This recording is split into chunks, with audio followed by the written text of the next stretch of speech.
everybody! Last week you did such an awesome job drawing your pigs and coloring your pigs pink.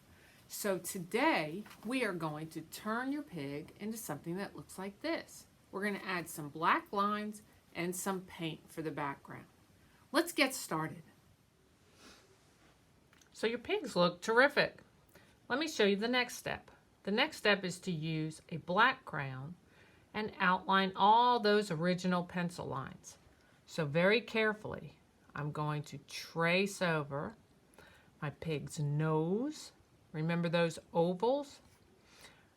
And then the outside part of my pig's nose. This was a big circle. Just one line. I'm not coloring in with the black. I'm just tracing the lines. The pig's mouth, the pig's eyes, and even that little pupil inside his eye. Go nice and slow. You've done such a great job up to this point. We want to trace around his body, and we're going to trace even his ear, his tail, and the ground line. We'll do his feet too. All right, so I will give you a couple minutes to do that.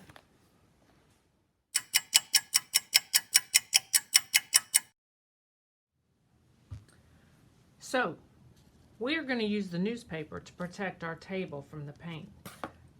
You can see my pig is outlined with black. So now it's time to paint the sky and the ground. We're going to paint the ground with green paint.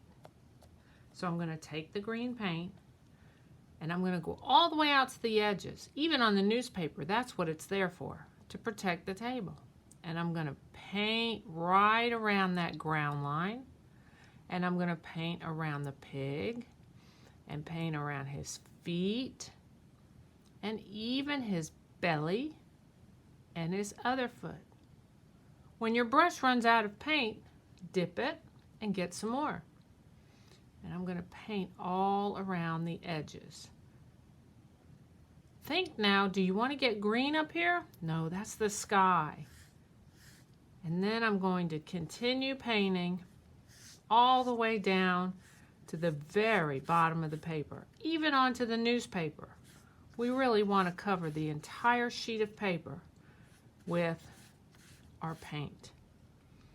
So I'll paint him all the way down there. There we go.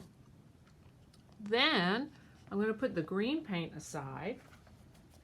I'm going to turn my pig around to make it easier for me to paint. And I'm going to paint the sky. It's okay to paint it upside down. This will just be easier for me to reach. I'm going to do the same thing. I'm going to paint around the pig's ears, paint around his body, paint around that ground line, all the way off to the edge. And then I'm going to cover the paper all the way. There we go. Around his head to the edge and around this side of his body. All the way to the edge.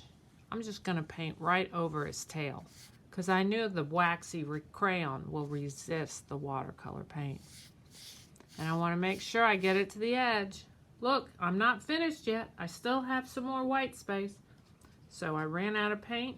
I dip my brush, get some more, and finish it up. And there you go. So easy. And he will be ready to go home when he dries. Alrighty? Great job. Good looking project. We'll see you guys next week. Hello, teachers.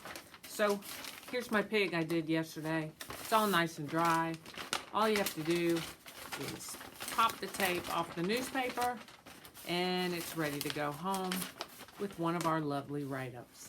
Okay? We'll see you next week.